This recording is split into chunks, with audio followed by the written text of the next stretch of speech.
Hi all, welcome to Blasters arena.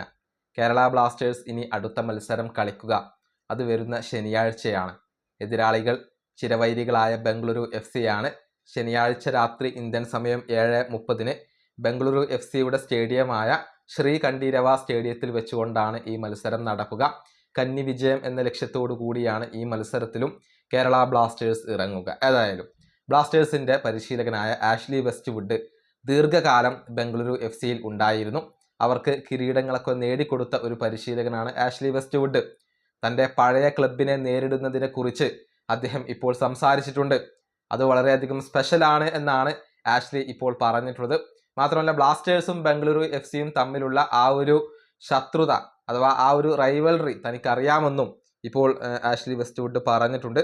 അദ്ദേഹത്തിൻ്റെ വാക്കുകൾ ഇങ്ങനെയാണ്: ഒരുപാട് ഓർമ്മകൾ ഉള്ള സ്ഥലമാണ് ബാംഗ്ലൂർ. ബംഗളൂരുവും കേരള ബ്ലാസ്റ്റേഴ്സും തമ്മിലുള്ള റൈവൽറിയെ കുറിച്ച് എനിക്ക് കൃത്യമായ ബോധ്യമുണ്ട്. സൗത്ത് ഇന്ത്യയിലെ ഏറ്റവും വലിയ രണ്ട് ക്ലബ്ബുകൾ തമ്മിലാണ് ഏറ്റുമുട്ടുന്നത്. ആര് കളിക്കുന്നു എന്നുള്ളതിനല്ല പ്രാധാന്യം, മറിച്ച് ആരാധകർക്ക് ആസ്വദിക്കാൻ പറ്റുന്ന ഒരു നല്ല ഫുട്ബോൾ ഉണ്ടാവുക എന്നുള്ളതാണ് പ്രധാനപ്പെട്ടത്. പഴയ ക്ലബിലേക്ക് പോവുക എന്നുള്ളത് എപ്പോഴും സ്പെഷ്യലായ ഒരു കാര്യമാണ്.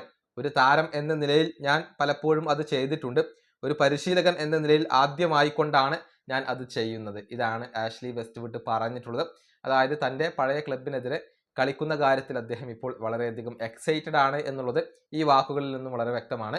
പക്ഷേ ബ്ലാസ്റ്റേഴ്സിനെ സംബന്ധിച്ചിടത്തോളം യാതൊരുവിധ പ്രതീക്ഷകളും ഇല്ല. കാരണം നല്ല രൂപത്തിൽ കളിക്കുന്ന ടീമാണ് ബംഗളൂരു FC. അതേസമയം ഈ ISLൽ ഏറ്റവും മോശം പ്രകടനം നടത്തുന്ന രണ്ട് ടീമുകളിൽ ഒന്ന് അത് കേരള ബ്ലാസ്റ്റേഴ്സ് ആണ്. അതുകൊണ്ട് തന്നെ യാതൊരുവിധ പ്രതീക്ഷകളും ഇല്ലാതെയാണ് ബ്ലാസ്റ്റേഴ്സ് ബംഗളൂരു FCയെ നേരിടുക. ഈ വീഡിയോ അവസാനിപ്പിക്കുന്നു. അടുത്ത ടീം വീണ്ടും കാണാം.